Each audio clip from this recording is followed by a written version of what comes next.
Pedagogía del oprimido, sección 22. Esta es una obra del maestro Paulo Freire. Podríamos pensar que en esta primera etapa de la investigación, al apropiarse de los núcleos centrales de aquellas contradicciones a través de su observación, los investigadores estarían capacitados para organizar el contenido programático de la acción educativa. En verdad, si el contenido de esta acción refleja las contradicciones del área, estará indiscutiblemente constituido por su temática significativa. No tememos inclusive afirmar que el margen de probabilidad de éxito para la acción que se desarrollará a partir de estos datos sería mucho mayor que el de una acción cuyos contenidos resultaran de programaciones verticales. Esta no debe ser una tentación por la cual los investigadores se dejen seducir. Lo básico, a partir de la percepción inicial de este núcleo de contradicciones, entre los cuales estará incluida la principal de la sociedad como unidad epocal mayor, es estudiar a qué nivel de percepción de ellas se encuentran los individuos del área. En el fondo, estas contradicciones se encuentran constituyendo situaciones límites, envolviendo temas y apuntando tareas. Si los individuos se encuentran adheridos a estas situaciones límites, imposibilitados de separarse de ellas, el tema a ellas referido será necesariamente el de fatalismo, y la tarea a él asociada es la de no tener tarea alguna. Es por esto por lo que, aunque las situaciones límites sean realidades objetivas y estén provocando necesidades en los individuos, se impone investigar con ellos la conciencia que de ellas tengan. Una situación límite, como realidad concreta, puede provocar en individuos de áreas diferentes y hasta de subáreas de una misma área temas y tareas opuestas, que exigen, por lo tanto, una diversificación programática para su descubrimiento. De ahí que la preocupación básica de los investigadores debe centrarse en el conocimiento de lo que Goldman llama conciencia real efectiva y conciencia máxima posible.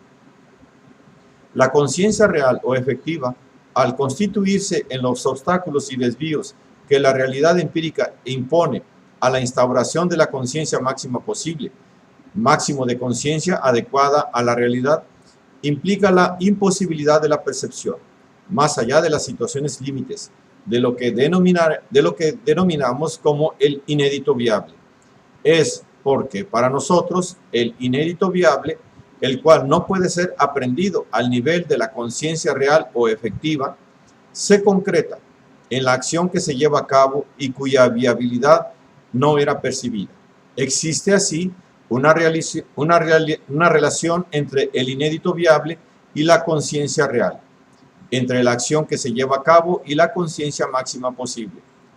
La conciencia posible, Goldman, parece poder ser identificada con lo que Nicolai llama soluciones practicables no percibidas, nuestro inédito viable, en oposición a las soluciones practicables percibidas y a las soluciones efectivamente realizables que corresponden a la conciencia real o efectiva de Goldman. Esta es la razón por la cual el hecho de que los investigadores en la primera etapa de la investigación hayan llegado a la aprehensión más o menos aproximada del conjunto de contradicciones, no los autoriza a pensar en la estructuración del contenido programático de la acción educativa.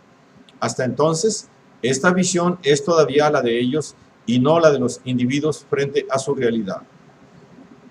La segunda fase de la investigación comienza precisamente cuando los investigadores, con los datos que recogieron, llegan a la aprehensión de aquel conjunto de contradicciones. A partir de este momento, siempre en equipo, se escogerán algunas de estas contradicciones con las que se elaborarán las codificaciones que servirán para la investigación temática. En la medida en que las codificaciones, pintadas o fotografiadas, y en ciertos casos preferentemente fotografiadas, son el objeto que se ofrece al análisis crítico de los sujetos descodificadores y del cual dependen. Su preparación debe obedecer a ciertos principios que no son solamente los que guían la confección de simples ayudas visuales. Una primera condición que debe cumplirse se refiere a que, necesariamente deben representar situaciones conocidas por los individuos cuya temática se busca detectar, lo que las hace reconocibles para ellos, posibilitando de este modo su reconocimiento en ellas. No sería posible, ni en el proceso de investigación, ni en las primeras fases de lo que a ella sigue, el de la evolución de la temática significativa como contenido programático, proponer representaciones de realidades extrañas a los individuos. Es que este procedimiento, aunque dialéctico, puesto que los individuos, al analizar una realidad extraña, la compartan con la suya, descubriendo las limitaciones de esta, no puede proceder a otro, exigible por el estado de inmersión de los individuos, aquel en que, analizando su propia realidad, perciben su percepción anterior de lo que resulta una nueva percepción de la realidad percibida en forma distorsionada. Igualmente fundamental para su preparación es la condición de que las codificaciones no tengan su núcleo temático ni demasiado explícito ni demasiado enigmático. En el primer caso, corren el riesgo de transformarse en codificaciones propagandistas, frente a las cuales los individuos no tienen otra descodificación que hacer, sino la que se encuentra implícita en ellas, en forma dirigida. En el segundo caso, se corre el riesgo de convertirse en juego de adivinanzas o en un rompecabezas. En la medida en que representan situaciones existenciales, las codificaciones deben ser simples en su complejidad y ofrecer posibilidades múltiples de análisis en su descodificación, lo que evita el dirigismo masificador de la codificación propagandista. Las codificaciones no son marbetes, son objetos cognoscibles, desafíos sobre los que debe incidir la reflexión crítica de los sujetos descodificadores. Al ofrecer posibilidades múltiples de análisis en el proceso de su descodificación, las codificaciones, en la organización de sus elementos constitutivos, deben ser una especie de abanico temático. De esta forma, en la medida en que los sujetos descodificadores incidan su reflexión crítica sobre ellas, irá abriéndose en dirección de otros temas.